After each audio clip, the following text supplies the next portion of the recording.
মঙ্গল শোভাযাত্রার নাম পরিবর্তন করা হচ্ছে, তা এবার বর্ষবরণ আনন্দ শোভাযাত্রা নামে পালিত হবে। আমরা এই সিদ্ধান্ত সমর্থন করছি না। এবারও রাষ্ট্রীয় বাহিনীর হস্তক্ষেপে ফ্যাসিস্ট রেজিমের মতোই বৈশাখ শেকল মুক্ত নয়।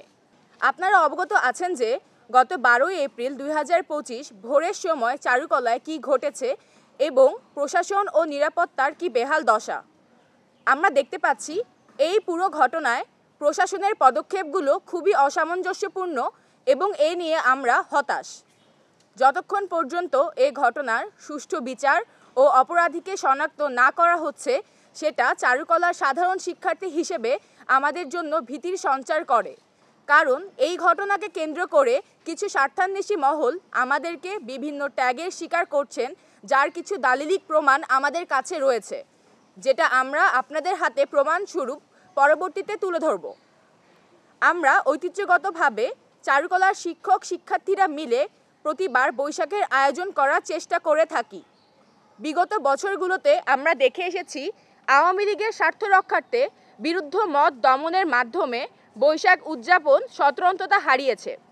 জুলাই আন্দোলনের পরে আমাদের কাম্য ছিল স্বতন্ত্র ও স্বতঃস্ফূর্ত একটি বৈশাখের আয়োজন, কিন্তু আমরা অত্যন্ত দুঃখের সঙ্গে জানাচ্ছি যে এবারও রাষ্ট্রীয় বাহিনীর হস্তক্ষেপে ফ্যাসিস্ট রেজিমের মতোই বৈশাখ শেকল মুক্ত নয়। এবং আমরা যখন এই বিষয়ে বিভিন্ন অসঙ্গতি ও অন্যায়ের বিরুদ্ধে প্রতিবাদ জানানোর চেষ্টা করেছি, আমাদেরকে আওয়ামী দোসর সহ অনলাইনে অফলাইনে নানাভাবে হেনস্থা করা হয়েছে, যেটা তীব্র প্রতিবাদ জানাচ্ছি ও অগ্নিসংযোগকারী অপরাধীদের দ্রুত সময়ের মধ্যে শনাক্ত করে শাস্তির আহ্বান করছি। আমরা দেখতে পাই যে এর আগে এক সাংবাদিক সম্মেলনের মাধ্যমে ঢাকা বিশ্ববিদ্যালয় প্রশাসনের গুরুত্বপূর্ণ ব্যক্তিদের উপস্থিতিতে জানানো হয় যে মঙ্গল শোভাযাত্রার নাম পরিবর্তন করা হচ্ছে, তা এবার বর্ষবরণ আনন্দ শোভাযাত্রা নামে পালিত হবে। আমরা এই সিদ্ধান্ত সমর্থন করছি না। যেই সিনেটের মাধ্যমে এই ধরনের সিদ্ধান্ত নেওয়া হলো, সেটা মোটেই কাম্য ছিল না, কারণ চারুকলার শিক্ষার্থীদের মতামত ছাড়াই এই ধরনের সিদ্ধান্ত নেওয়া হয়েছে, যেখানে বৈশাখের আয়োজনে শিক্ষকদের পাশাপাশি অন্যতম ভূমিকা রাখে শিক্ষার্থীরা। চারুকলার এই আয়োজন 1989 সাল থেকেই শিক্ষক ও শিক্ষার্থীদের তত্ত্বাবধানে হয়ে আসলেও একটা অসংলগ্ন যুক্তি দেখিয়ে শিক্ষার্থীদের অসমর্থিত ও কোনো রকম আলোচন বা মতামত গ্রহণ না করে ফ্যাসিস্ট আমলের প্রস্তাবনাকে সম্মতি দিয়ে এই আয়োজনকে শিক্ষকেরা ছাত্রদের হাত থেকে কেড়ে নিয়েছেন। তবুও শিক্ষার্থীরা বিগত 27 মার্চ শিক্ষকদের কাছে বৈশাখের আয়োজনের জন্য ফিলিস্তিনের প্রতিবাদের সঙ্গে সংহতি রেখে এক ফালি তরমুজ কাঠামো বানানোর জন্য প্রস্তাব করে। কিছুদিন নানা অজুহাতে ঘুরিয়ে আমাদের প্রস্তাবকে নাকচ করে দেওয়া হয়েছে।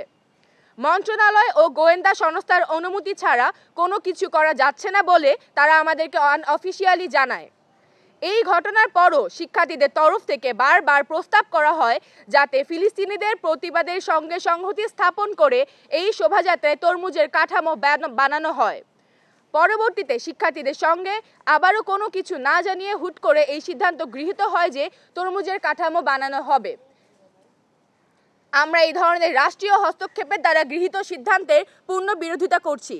যেখানে আমরা শিক্ষার্থীরা 27শে মার্চ থেকে তাদেরকে বলে আসছিলাম যে তরমুজ বানাতে আমরা চাই, সেখানে তারা এতদিন পর্যন্ত এটার সমর্থন বা এটাতে আমাদের সমর্থন না জানানোর পরিবর্তে পরবর্তীতে এসে রাষ্ট্রীয় হস্তক্ষেপের মাধ্যমে এই প্রস্তাবটাতে আবার তারা এগ্রি করে। আমরা এই ধরনের রাষ্ট্রীয় হস্তক্ষেপের দ্বারা গৃহীত সিদ্ধান্তে পূর্ণ বিরোধিতা করছি।